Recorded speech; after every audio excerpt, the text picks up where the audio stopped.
Hello there and welcome to this video, and today I want to share a story about the famous brand in the world. There is Nike, and the title for this case is Hitting the Wall, Nike and International Labor Practices. Well, I'm hungry, so I decided to take this cake for accompanying me to make this video. So I have a question for you. Have you ever worn Nike clothes, or maybe have you ever bought Nike shoes? Perhaps it's yes, and you have. But most of us enjoy using or maybe wearing the Nike's products, but we rarely ask a simple questions like who made these products. So in this case, we try to understand the people behind the Nike's products. So to begin with, I wanna start from the introduction of Nike. And as we know that Nike is the biggest brands in the world for its sports shoes and clothes, and it was famous for strong marketing strategy, and also a good quality for the products, and famous athletes, and also the strong brand image. And but Nike, behind the success, Nike faced the serious problems related to their labors. So let's take a look at the Nike's business model. Actually, Nike doesn't make the products by itself, so Nike doesn't own their own factories, and Nike just only designs the products and then sells them. And how about the production? So the production process is made in several countries such as Indonesia, Vietnam, and also China. And this system is called outsourcing. So this outsourcing cost the labor costs in these countries, Indonesia, Vietnam, and also China were much cheaper, and then Nike could lower production costs and increase the profit.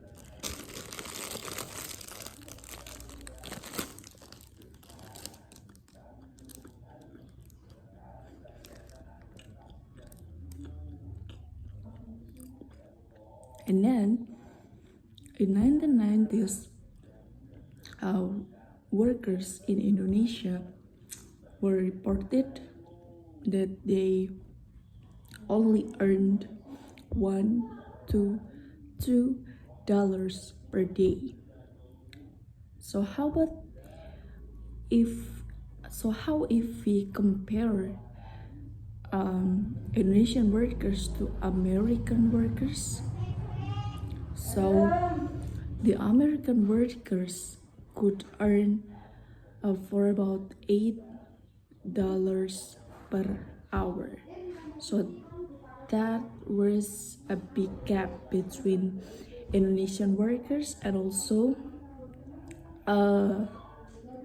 the American workers. So that's why Nike used this strategy. So they just design the products and then sells them, but the production is made is produced in other companies in several countries. So they succeeded to lower production cost and also increase the profit. And it made Nike more successful. It made Nike become more successful brand in the world. And then Nike succeeded to save the production cost and then get the profit, and they spent more on advertising and also contracting the famous athletes for the brand ambassador. And then serious problems were found in Nike company related to the labors itself. And then for example, like this one, the workers earned at very low salaries, at very low wages, and then they had very long working hours, and even there were workers who had 60 hours per week.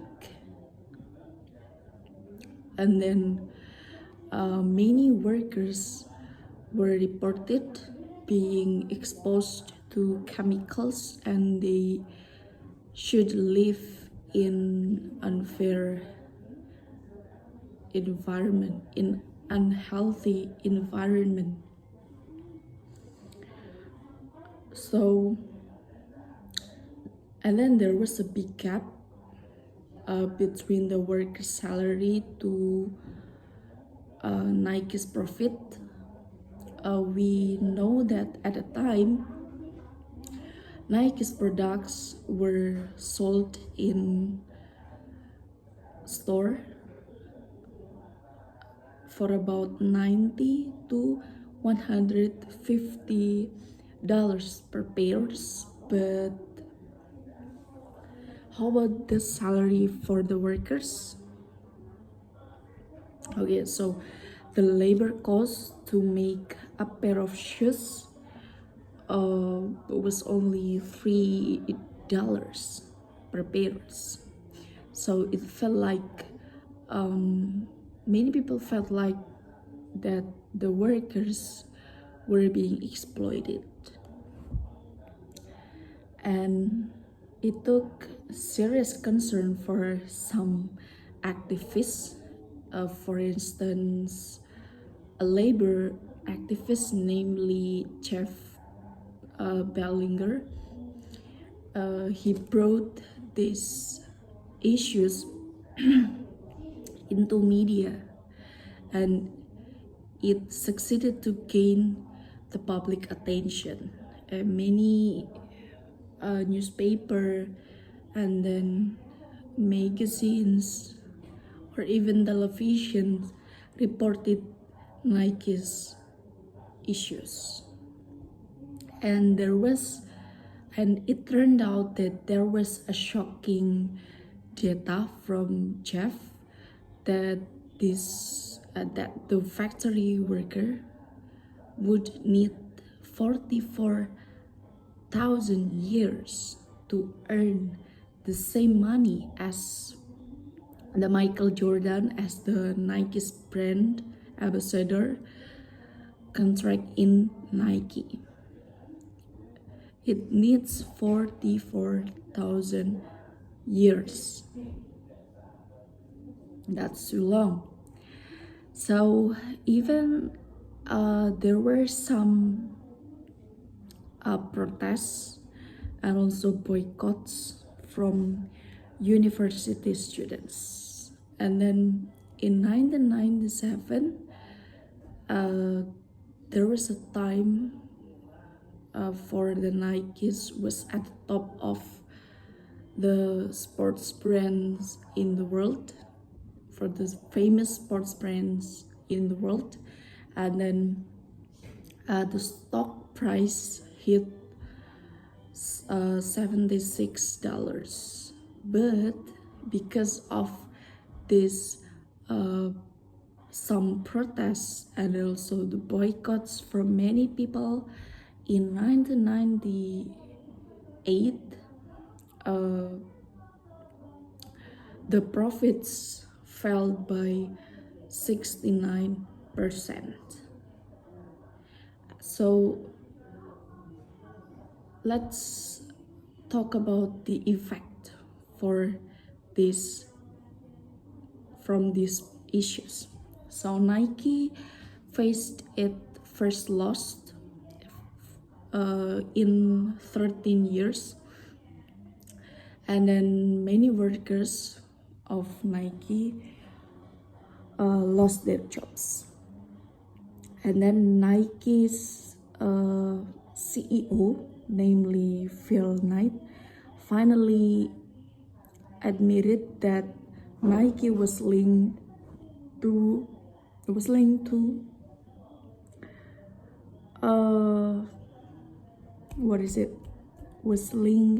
to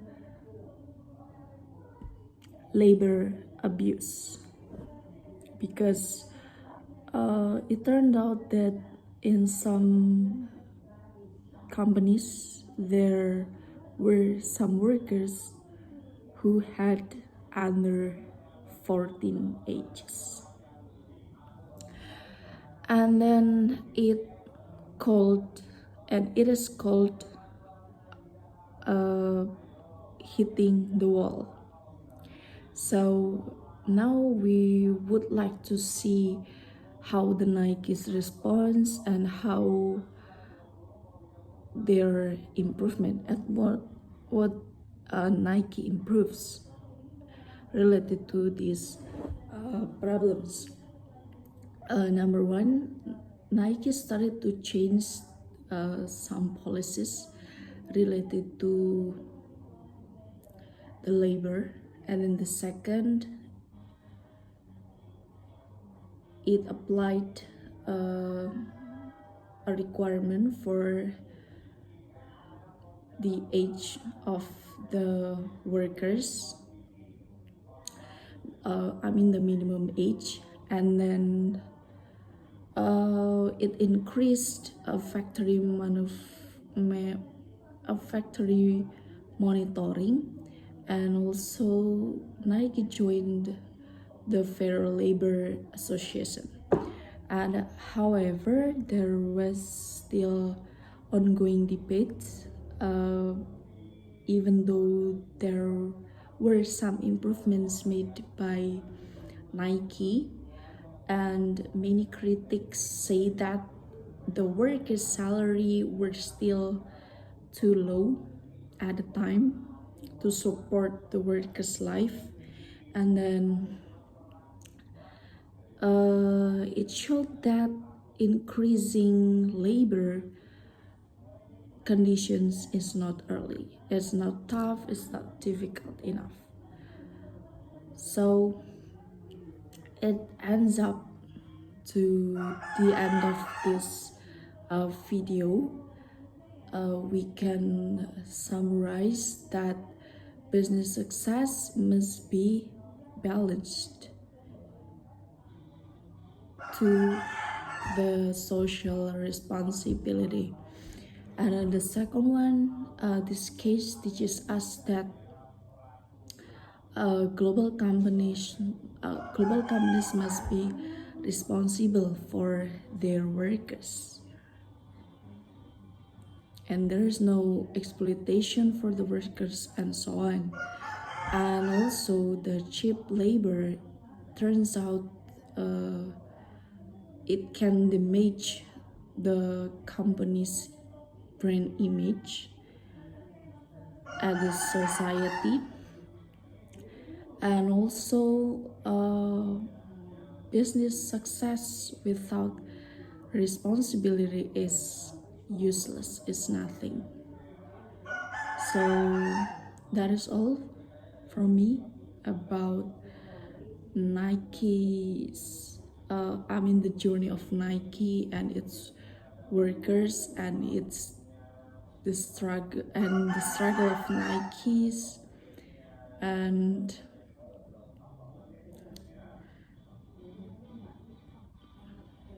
we learn a lot from this article. Thank you very much. See you.